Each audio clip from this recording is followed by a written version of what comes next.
భారత్లోని అన్ని ఛానల్స్ ను ఆంధ్రదేశంలో ప్రసారం చేస్తున్న ఏకైక network city cable. Welcome to city cable news bulletin. ముందుగా హెడ్లైన్స్.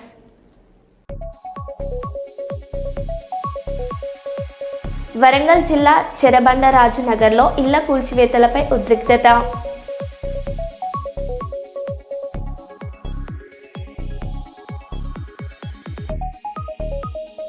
అమరావతిలో ముఖ్యమంత్రి నారా చంద్రబాబు నాయుడును కలిసిన నట కిరీటి రాజేంద్ర ప్రసాద్.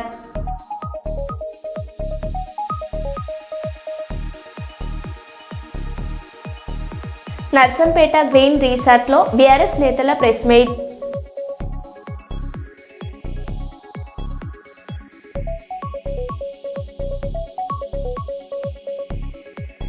దొంగలగుట్ట తండాలో ఎంపీ ఈటెల రాజేందర్ ఎన్నికల ప్రచారం.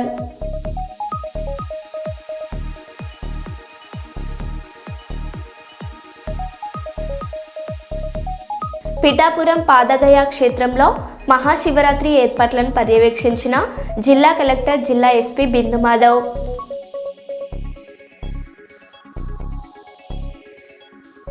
ఇక వివరాల్లోకి వెళ్తే, నర్సంపేటలో బీఆర్ఎస్ నేతలు ఎన్నికల శంఖారావం పూరించారు. గ్రీన్ రిసార్ట్లో జరిగిన ప్రెస్ మీట్లో మాజీ ఎమ్మెల్యే పెద్ది సుదర్శన్ రెడ్డి రాబోయే మున్సిపల్ ఎన్నికల్లో 30కి 30 వార్డులు గెలుచుకొని మున్సిపాలిటీపై బీఆర్ఎస్ జెండా ఎగరవేస్తామని ధీమా వ్యక్తం చేశారు. అధికార పార్టీ ప్రజలను భయభ్రాంతులకు గురి చేస్తుందని ఆరోపించారు. కాంగ్రెస్ ఇచ్చిన హామీలు అమలు కాలేదని నన్నపనేని నరేందర్ విమర్శించారు. కేసీఆర్ హయాంలోనే నర్సంపేట అభివృద్ధి జరిగిందని పేర్కొంటూ మళ్లీ అధికారంలోకి వచ్చేది బీఆర్ఎస్ ప్రభుత్వమేనని అన్నారు.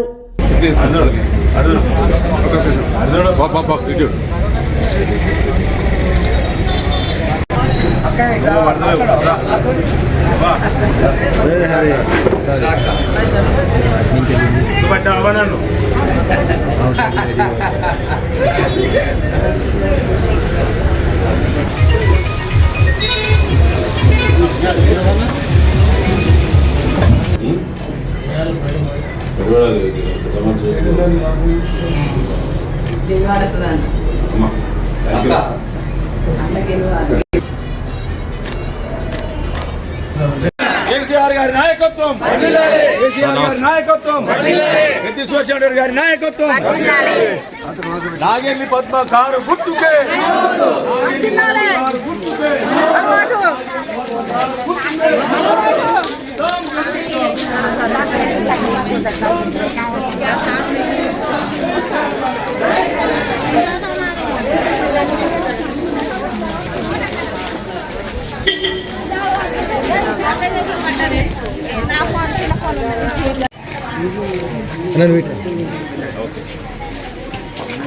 స్లోగన్ జై తెలంగాణ, జై తెలంగాణ. మీరు అయిపోయినాక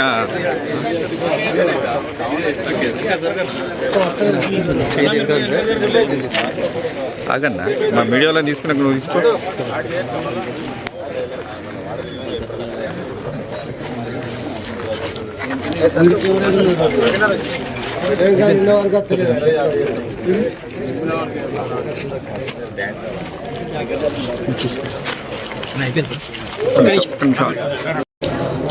వాళ్ళ యొక్క మేనిఫెస్టో ఉంటుంది, స్థానికంగా ఎజెండా ఉంటుంది. మరి 2023 నవంబర్లో ఇచ్చిన ఎన్నికలలోనే 420 హామీలు, 6 గ్యారంటీలు. రాబోయే 2.5 సంవత్సరాలు మాత్రం బీఆర్ఎస్ ప్రభుత్వం ఉంటుంది. ఖచ్చితంగా ప్రజలకు ఇక్కడ మేలు జరుగుతుంది. దాన్ని ఆలోచించి నష్టమైంది 2.5 సంవత్సరాలు, ఇంకా 2.5 సంవత్సరాలు కూడా నష్టమవుతుంది. కానీ రాబోయే 2.5 సంవత్సరాలకు మీరు ఆలోచించుకోండి, మీ పట్టణం బాగుపడుతుందని కూడా మీ అందరు కూడా చెప్పుకుంటూ సెలవు తీసుకుంటున్నాను.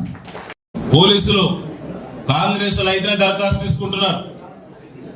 ఇప్పటి వరకు నన్నంత కుక్క మాటలు మాట్లాడిన మాటల మీద, కాంగ్రెస్ నాయకుల మీద మా స్థానిక పార్టీ నాయకులు చట్టపరంగా పోలీస్ స్టేషన్లో కంప్లైంట్ చేస్తే ఇప్పటివరకు ఎఫ్ఐఆర్ కూడా చేయలేదు. ఇక ప్రజలకు భద్రత ఎక్కడ ఉంటుంది? మాధురెడ్డి గారు, మీ పాలనలో ప్రజలకు భద్రత ఎట్లా ఇస్తారు? నర్సంపేటలో మీ పార్టీలే బతకాలా? గ్రూప్ ఫోటో స్పష్టంగా రాదు కాబట్టి బయట డయాస్ మీద గ్రూప్ ఫోటో అందరం కలిసి చేద్దాం. దయచేసి అందరూ సహకరించాలి. ఇప్పుడు మన మున్సిపల్ ఎన్నికల ఇన్ఛార్జ్ రాష్ట్ర పార్టీ తరఫున కేటీఆర్ గారు 10,000 మంది విద్యాబుద్ధులు నేర్చిన వాళ్ళు ఉన్నారు. వ్యాపార వాణిజ్య వర్గాలు అత్యధిక శాతం ఉండేటువంటి నర్సంపేట మున్సిపాలిటీ చుట్టూ 10 మండలాలకు వ్యాపార కేంద్రంగా ఉన్నది, ఎడ్యుకేషనల్ హబ్గా ఉన్నది, మెడికల్ హబ్గా ఉన్నది. ఇవన్నీ కూడా నేను ఎమ్మెల్యేగా ఉన్నప్పుడు బీఆర్ఎస్ పార్టీ నర్సంపేటను అందరూ కూడా మేము కోరుతా ఉన్నాం. ఆనాడు మెడికల్ కాలేజ్, జిల్లా ఇన్స్టిట్యూషన్, అనేక విద్యా సంస్థలు, గురుకులాలు, నర్సంపేటకు సైనిక్ స్కూల్, నర్సంపేటలో అద్భుతమైనటువంటి సెంట్రల్ లైటింగ్ డివైడర్స్, అన్ని రకాల బీఆర్ఎస్ పార్టీ 30 వార్డుల్లో అత్యంత బలమైన అయ్యా మాధవరెడ్డి గారు కాంగ్రెస్ పార్టీ అభ్యర్థులు. మీ ఎమ్మెల్యే ఇప్పటికే గ్రామ పంచాయతీ ఎన్నికల్లో ప్రతి గ్రామంలో ప్రకటించిన ఇందిరమ్మ ఇళ్ల సంఖ్య 30,000. మరి ఇప్పుడు మళ్ళా ప్రకటిస్తామంటే నమ్మడానికి నర్సంపేట ప్రజలు ఏమైనా అవగాహన లేని వాళ్ళ ఆలోచన చేసుకోవాలి కాంగ్రెస్ పార్టీ వాళ్ళు. వరంగల్ జిల్లా నర్సంపేట మున్సిపాలిటీ ఎన్నికల్లో కాంగ్రెస్ పార్టీ బలపరిచిన 11వ వార్డు కౌన్సిలర్ అభ్యర్థిగా బరిలో ఉన్న చీకటి స్వరూప ఓదెల్ వార్డు ప్రజలతో పాటు ఇంటింటి ప్రచారం నిర్వహించారు. అనంతరం స్వరూప ఓదెల్ మాట్లాడుతూ కాంగ్రెస్ పార్టీ ప్రవేశపెట్టిన పథకాలతో పాటు ఎమ్మెల్యే దొంతి మాధవరెడ్డి నియోజకవర్గాన్ని అభివృద్ధి పదంలో నడిపిస్తున్నందున ప్రజలు కాంగ్రెస్ పార్టీని ఆదరిస్తారని, అధిక మెజార్టీతో గెలిపిస్తారని ఆశిస్తున్నామన్నారు.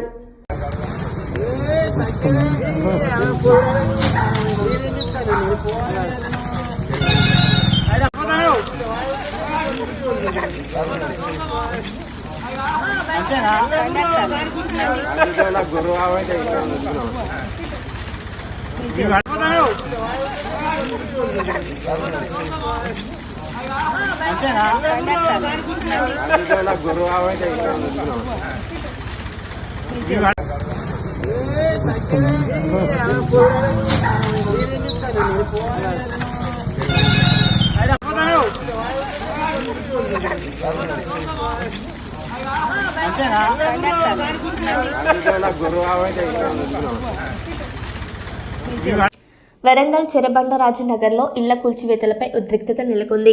యుఎల్సీ కింద ప్రభుత్వం ఇచ్చిన పట్టాలతో 23 ఏళ్లుగా నివసిస్తున్న దళిత కుటుంబాలను ప్రత్యామ్నాయ ఆశ్రమం లేకుండా వెళ్లగొట్టేందుకు ప్రయత్నిస్తున్నారని బాధితులు ఆవేదన వ్యక్తం చేస్తున్నారు. నోటీసులు లేకుండానే బుల్డోజర్లు పంపించడం అన్యాయమని మండిపడుతున్నారు. గత కొన్ని రోజులుగా మంచినీటి సరఫరా కూడా నిలిపివేశారని ఆరోపిస్తూ వెంటనే ప్రభుత్వం స్పందించి నివాసం కల్పించాలని, లేకపోతే పోరాటం ఉధృతం చేస్తామని హెచ్చరిస్తున్నారు. పని చేస్తే మాకు పట్టాలు ఇచ్చిండ్రు, మాకు జాగాలు ఇచ్చిండ్రు, గుడిసెలు వేసుకున్నాం, మా బతుకు మేము బతుకుతున్నాము. గుడికి దారే లేదు అయ్యా, గుడికి దారే లేదు. దారి లేకపోతే దారికి బండలుంటే కుట్టింది మేమే, దారికి చేసింది మేమే. అక్కడ 4 ఎకరాల భూమిని చూస్తా అయ్యగారికి ఇచ్చినాం. అది పోయింది, ఇది పోయింది, అన్నీ పోయినాయి. మేము చేసింది పోయింది, మా కష్టం పోయింది, అన్నీ పోయినాయి. మేము గుట్ట కొట్టుకొని లేవలు చేసుకొని ఇంత మట్టో మన్నో తెచ్చుకొని మేము గుడిసెలు వేసుకుంటే మీరు బోన్లి, మీరు బోన్లి, మీరు బోన్లి, మీరు బోన్లి అంటే యాడికి పోవాలి? నీ భూమి ఇది లేకపోతే తేడా చెలుక ఏంటిది? ఇది అంతా చదివింది కదా, మాకు ఇళ్ల స్థలాలు కావాలని అర్బన్ ల్యాండ్ సీలింగ్ వాళ్ళకు లెటర్ పెట్టుకున్నాము. లెటర్ పెట్టుకుంటే ఇది వాస్తవమా కాదా అని కలెక్టర్ గారికి లెటర్ పంపించారు. కలెక్టర్ గారు దీన్ని పరిశీలన చేసి అర్బన్ ల్యాండ్ సీలింగ్ వాళ్ళకి రాశారు. రాస్తే అయ్యా వీళ్ళు 10 ఎకరాలు పెట్టుకున్నారు, 4 ఎకరాలు వీళ్ళకు ఇయ్యనీకి వీలుగా ఉండదని అర్బన్ ల్యాండ్ సీలింగ్ వాళ్ళు కలెక్టర్ రాశారు. కలెక్టర్ గారు రాస్తే ఏమన్నారంటే ఈ పట్టాలు, ఇండ్ల పట్టాలు మంజూరు చేశారు. ఎంఆర్ఓ గారు వచ్చి మాకు ఇండ్ల పట్టాలు ఇచ్చారు. ఇండ్ల పట్టాలు ఇచ్చినాక 2003 నుంచి ఇండ్లు వేసుకొనే ఉన్నాము, గుడిసెలు వేసుకున్నాము. గుడిసెలు వేసుకున్న క్రమంలో కొద్దిగా డబ్బులు కూడబెట్టుకొని ఇక్కడ ఇండ్లు నివాసం ఏర్పరచుకున్నాము. ఏర్పరచుకున్న క్రమంలో ఇప్పుడు డెవలప్మెంట్ అయితే మాడవీధులు అనే పేరుతోటి డెవలప్మెంట్ తోటి ఇప్పుడు ఉన్న కాంగ్రెస్ ప్రభుత్వము ఏం చెప్తుందంటే ఇండ్లు నాయని రాజేందర్ రెడ్డి గారు ఆయన దగ్గరికి వెళ్తే నీళ్లు కట్టయ్యనే ఆయన వెళ్తే ఆయన ఏమన్నారంటే అయ్యా ఇవాళ నీళ్లు కట్టనే రేపు పొద్దుగాల కరెంటు కట్ అవుతుంది మర్నాడు రాత్రి ఇండ్లు కూలగొడతా అని చెప్పారు. అయ్యో ఎట్లా అయ్యా అంటే ఏం లేదు, మీరు నా దగ్గరికి వచ్చి నేను నీ దగ్గరికి వచ్చినామంటే ఓట్లేసి గెలిపించాం కాబట్టి మేము నీ దగ్గరికి వచ్చినాము, మాకేమైనా న్యాయం చేస్తారు కావచ్చు. ఆయన స్పందించలేదు. అయ్యో మీకు నీళ్ళు వస్తలేవు కదా 15 రోజుల కంచి. ఆయన దగ్గరికి వెళ్ళినప్పటి నుంచి ఇప్పటి వరకు కూడా మాకు కనీసం ఒక ట్యాంకర్ నీళ్లు పంపేయలేదు, మా ఇంట్లోకి వచ్చి సందర్శించలేదు. కనీసము ఒక మనిషి అక్కడ ఉన్న వాళ్ళ మనుషులే, నేను మనిషినే, నేనేమో ఏసీలో ఉండి రోజు స్నానం చేసుకుంటుంటా. మేము దళితులం మాదుగులమని మా దగ్గరికి రాకుండా కనీసం మాకు నీళ్ళ ట్యాంకర్లు కానీ పంపించలేదు. కనీసం కమిషనర్ తోటి మాట్లాడలేదు, కలెక్టర్ తోటి మాట్లాడలేదు, స్థానికంగా ఉన్న కార్పొరేటర్ తోటి కూడా మాట్లాడలేదు. అదే మాజీ ఎమ్మెల్యే వినయ్ భాస్కర్ గారు మాకు స్పందించి అయ్యో వాళ్ళు మనుషులే నేను మనుషున్నే, గత అధికారంలో ఉన్నప్పుడు వాళ్లకు నీళ్లు ట్యాంకర్లు పంపించాను, నల్లా లేపించాను, ఇవన్నీ చేశాను. అయ్యో వాళ్ళు నన్ను ఓట్లేసి గెలిపించకున్నా కానీ కనీసం నీళ్ళన్నా పంపిస్తాం, వాళ్ళు మనుషులు కదా అని మానవత్వంతో రాదు. ఎవరైతే అర్హులు ఉన్నారో ఎవరైతే అర్హత ఉన్నారో వాళ్ళకి ఇవ్వండి డబ్బులు బెడ్రూమ్ మీరు. అది న్యాయం అంటారు, అది ప్రజాప్రభుత్వం అంటారు, అది ప్రజలకు ఉపయోగపడే పని అంటారు దాన్ని.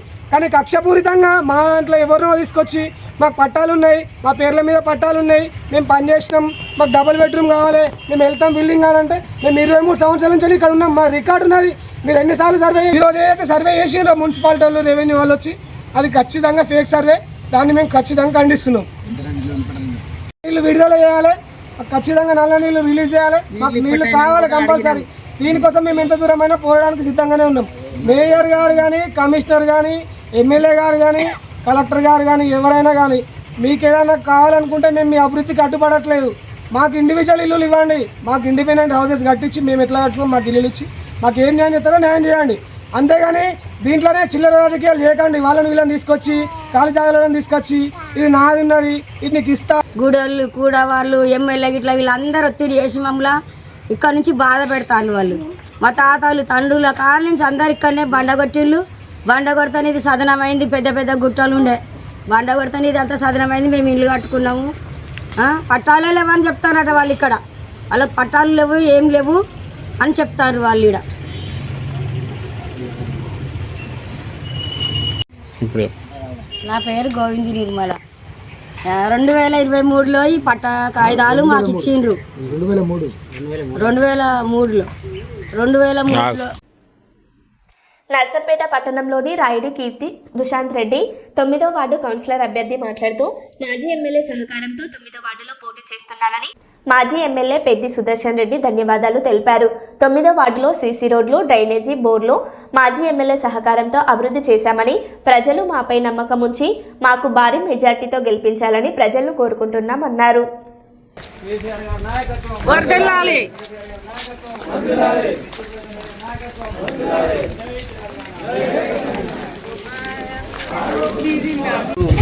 గౌరవనీయులు మాజీ శాసనసభ్యులు పెద్ది సుదర్శన్ రెడ్డి గారి ఆశీర్వాదంతో మరొకసారి మాకు 9వ వార్డులో బీఆర్ఎస్ పార్టీ తరఫున పోటీ చేసే అవకాశం కల్పించారండి. మా గతంలో కూడా వారు 5 సంవత్సరాల అవకాశం కల్పించే సందర్భంగా ప్రజల దగ్గరికి వెళ్ళి వాళ్ళ ఆశీర్వాదం తీసుకొని వాళ్ళ ఆశీర్వాదం పొంది ఈ గత 5 సంవత్సరాలు ప్రతి కార్యక్రమానికి మంచికి చెడుకు డెవలప్మెంట్ రోడ్లు కానీ కాలువలు కానీ ప్రజలకు ఏ అవసరం ఉన్నా మున్సిపాలిటీలో వాళ్ళకి సంబంధించిన పెన్షన్లు కానీ చాలా పెన్షన్లు ఇప్పించడం జరిగింది, రోడ్లు వేయడం జరిగింది. ప్రతి పండుగకు ప్రతి కుటుంబం తట్టి ప్రతి ఇంటికి తమ్ముళ్ళ లెక్క ఒక బిడ్డ లెక్క పోవడం జరిగింది. నా వార్డులో గతంలో మాకు 1150 ఓట్లు ఉండేటివి. అయితే ఇప్పుడు కొత్త ఏరియా కలిసింది మాకు. గతంలో ఉన్న వార్డు మున్సిపాలిటీ అప్గ్రేడ్ కావడం వల్ల కొత్త ఏరియా కలవడం జరిగింది. కాబట్టి ఈ ఏరియాకు ప్రతి ఇంటికి గడపకు తిరిగి గతంలో మేము ఏ విధంగా అయితే ప్రజలకు అందుబాటులో ఉన్నామో అదేవిధంగా మీకు కూడా అందుబాటులో ఉంటాము, అభివృద్ధి కూడా చేసి చూపిస్తాము. రోడ్లు కానీ డ్రైనేజీలు కానీ మీకు ఏ సమస్య ఉన్నా, మీకు మున్సిపాలిటీలో ఒక సమస్య ఉన్నా, లేదా మీరు ఇల్లు కట్టుకుంటున్నారైనా, లేదంటే ఏది ఉన్నా కూడా ₹1 అవినీతి లేకుండా మీ పని ప్రభుత్వం ద్వారా వచ్చే ప్రతి పథకము మీ సొమ్ము మీ చేతికే ₹1 కూడా మీ ఖర్చు లేకుండా ఏ యొక్క కరప్షన్ లేకుండా మీకు సేవలు అందిస్తామని చెప్పుకుంటూ ప్రతి ఇంటికి తిరగడం జరిగింది. ప్రజలు కూడా అదేవిధంగా అశేష ప్రజాదరణ దొరుకుతుంది మాకు. అందుకని వాళ్ళు కూడా ప్రజలు కూడా ఒకటే కోరుకుంటున్నారు, పార్టీలు కాదు ముఖ్యం, ఇక్కడ మంచి వ్యక్తులు కావాలి, ప్రజలకు కావాల్సింది సేవ చేసే వ్యక్తులు కావాలని చెప్పడం జరుగుతుంది. వారందరి ఆశీర్వాదంతో మరొకసారి మంచి మెజార్టీతో గెలుపొంది టీఆర్ఎస్ పార్టీ అధికారం తీసుకొస్తామని చెప్తున్నాం. జై తెలంగాణ. 9వ వార్డు కౌన్సిలర్గా పోటీ చేస్తున్నాను. నేను గతంలో కూడా 9వ వార్డు కౌన్సిలర్గా చేశాను. ఈరోజు ఇంటింటి ప్రచారము నిర్వహించడం జరిగింది. ప్రజలకు గత ప్రభుత్వంలో జరిగిన కార్యక్రమాలన్నీ ప్రజల చెంతకు చేరడం కోసమే మా మెయిన్ ధ్యేయం. ఇట్లాంటి ఆడిటోరియం లాంటి ప్రజా సొమ్ము దుర్వినియోగం కాకుండా ఉండాలి అని అంటే మళ్ళీ బీఆర్ఎస్ ప్రభుత్వం రావాలి. మాలాంటి కౌన్సిలర్లు కానీ ఇంకా వేరే ప్రజాప్రతినిధుల్ని ఎన్నుకోవడం వల్లనే మళ్ళీ బీఆర్ఎస్ ప్రభుత్వం రావడం జరుగుతుంది. ఇట్లాంటి ప్రజా సొమ్ము దుర్వినియోగం కాకుండా ప్రజల చెంతకు చేరాలి. అందుకోసమే మా ధ్యేయం. ఈరోజు ఇంటింటి ప్రచారం చేయడం జరిగింది. 9వ వార్డు ప్రజలందరికీ అన్నీ చెప్పడం జరిగింది. కారు గుర్తుకి ఓటేసి ఖచ్చితంగా గెలిపివ్వాలి అనుకుంటున్నాను. నర్సంపేట పట్టణంలోని 24వ వార్డు కౌన్సిలర్ అభ్యర్థి బత్తిని రాజేందర్ మాట్లాడుతూ ఎమ్మెల్యే దొంతి మాధవరెడ్డి సహకారంతో 24వ వార్డులో పోటీ చేస్తున్నానని ఎమ్మెల్యే దొంతి మాధవరెడ్డికి ధన్యవాదాలు తెలిపారు. 24వ వార్డులో సీసీ రోడ్లు, డ్రైనేజీ, బోర్లు ఎమ్మెల్యే సహకారంతో అభివృద్ధి చేశామని, ప్రజలు మాపై నమ్మకం ఉంచి 2019లో కౌన్సిలర్గా గెలిపించారు. అదే నమ్మకంతో మళ్ళీ 24వ వార్డులో పోటీ చేస్తున్నానని ప్రజలు బ్రహ్మరథం పడుతున్నారని తెలియజేశారు.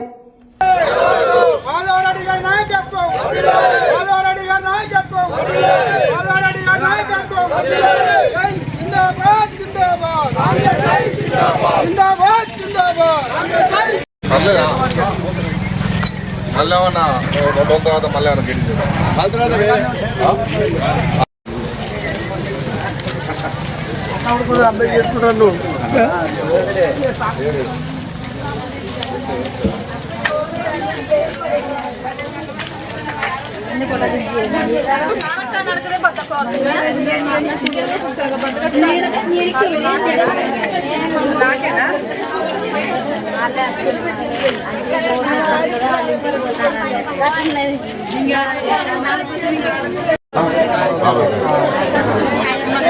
మర్చిపోకు కొడుకునే మనం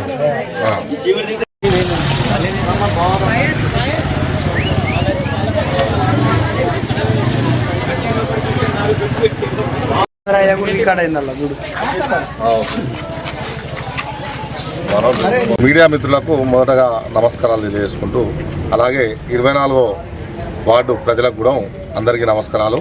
నా తోటి వచ్చిన మహిళలకు, నా తోటి ఉన్న కార్యకర్తలకు అందరికీ నమస్కారాలు. గత కాలంలో కూడా నేను మాజీ కౌన్సిలర్ని ఇదే వార్డు మీద.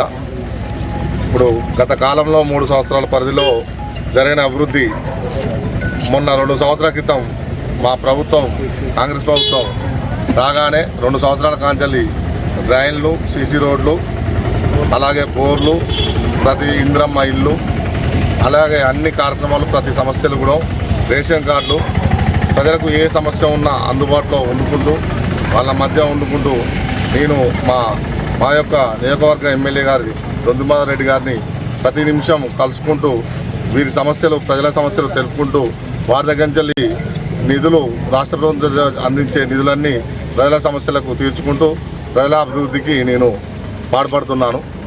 అలాగే ఈరోజు కొత్తగా కొత్త కథలు పడకుండా కొందరు ముందుకొస్తున్నారు. ప్రజలందరూ గమనిస్తున్నారు.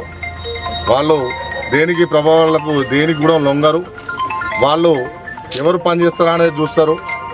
వారు ఎవరు పని చేస్తే వాళ్ళకు ఓటేసి ముందుకు తీసుకెళ్తారు. ఇవాళ రేపు ప్రజలు అంత గుడ్డిగా నమ్మి ఎవరిని కూడా ఓటు వేయరు.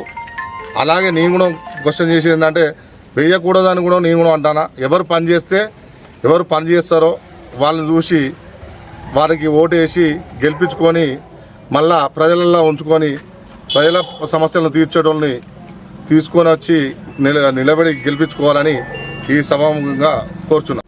సిద్దిపేట జిల్లా గజ్వేల్ ప్రజ్ఞాపూర్ మున్సిపాలిటీ 7వ వార్డులో బీఆర్ఎస్ కౌన్సిలర్ అభ్యర్థి ఎన్సీ సంతోష్ ఇంటింటి ప్రచారం నిర్వహించారు. ఎర్రవల్లి, సింగారం ప్రాంతాల్లో ప్రజలను కలుసుకుంటూ వారి సమస్యలను తెలుసుకుని కారు గుర్తుకు ఓటు వేయాలని కోరారు.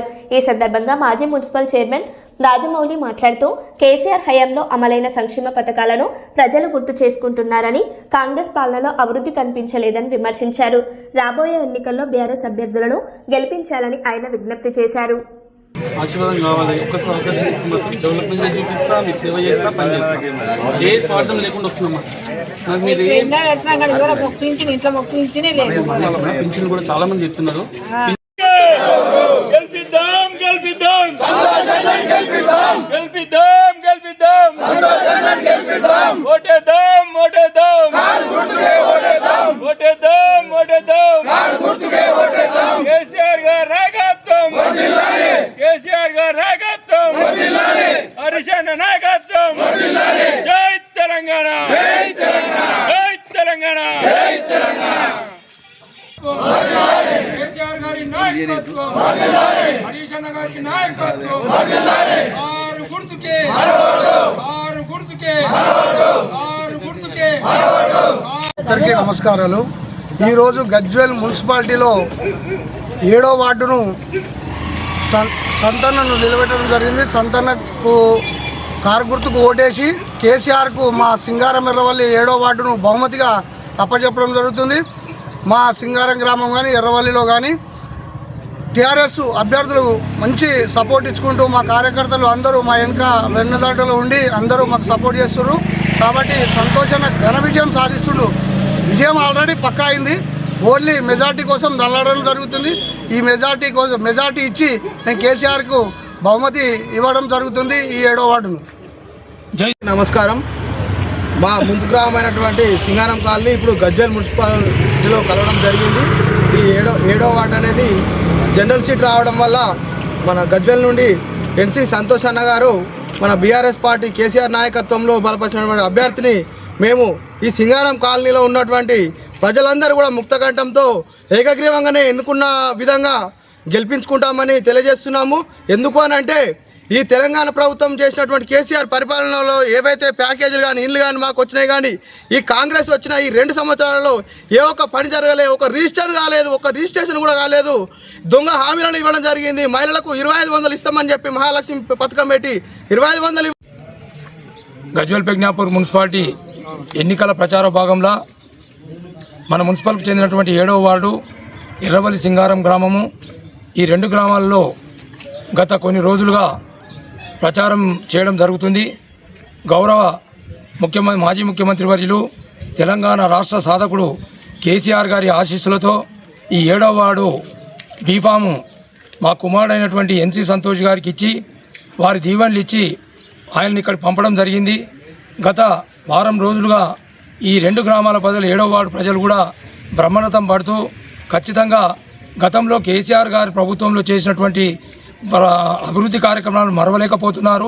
ఈరోజు వాళ్ళకు కొన్ని సమస్యలున్నా వారికి నమ్మకం ఈ 2.5 సంవత్సరాలు కాంగ్రెస్ ప్రభుత్వం వచ్చి మాకు ఏం చేయలేదు, మళ్ళీ కేసీఆరే రావాలి, కేసీఆర్ గారు వచ్చిన తర్వాతనే మా సమస్యలు మా బాధలు తీరుతాయని వాళ్ళు చెప్పడం జరిగింది. ఇది ఒక చాలా సంతోషకరమైన విషయం. కాబట్టి ప్రజలందరూ కూడా మొగ ఆడ తేడా లేకుండా ప్రతి వార్డుకు రెండు విలేజ్లలో కూడా ఏ వార్డుకు పోయినా ప్రమాదం పడుతూ ఈరోజు కారు గుర్తుకేస్తాం, తప్పకుండా సంతోషిని గెలిపిస్తాం. ఈ యొక్క గెలుపు కేసీఆర్ గారికి మేము బహుమతిగా ఇస్తామని వారు చెప్పడం సంతోషం. ఈ సందర్భంగా ఎర్రవల్లి మరియు సింగారం గ్రామ ప్రజలకు మేము ఎప్పుడు కూడా రుణపడి ఉంటామని తెలియజేస్తూ వారి సమస్యలు మా సమస్యలుగా గుర్తించి వారు గెలిచిన తర్వాత వారి వెంట ఉండి ఈ 2 గ్రామాలను మాకు 2 కండ్ల. దొంగలగుట్ట తండాలో మున్సిపల్ ఎన్నికల ప్రచారంలో పాల్గొన్న మల్కాజ్గిరి పార్లమెంట్ సభ్యులు ఈటెల రాజేందర్ గ్రామమంతా కలియ తిరిగిన ఎంపీ స్థానికుల సమస్యలు అడిగి తెలుసుకున్నారు. కూతవేటు దూరంలోని ఏ సమస్య వచ్చినా వెంటనే తన దగ్గరికి రావాలని మహిళలకు భరోసా ఇచ్చిన ఈటెల ఇక్కడ ఉన్న సమస్యలన్నీ త్వరలోనే పరిష్కరిస్తామని హామీ. కౌన్సిలర్గా పోటీ చేస్తున్న శ్వేత హరిబాబు రెడ్డి తరపున ఎన్నికల ప్రచారంలో పాల్గొన్నారు.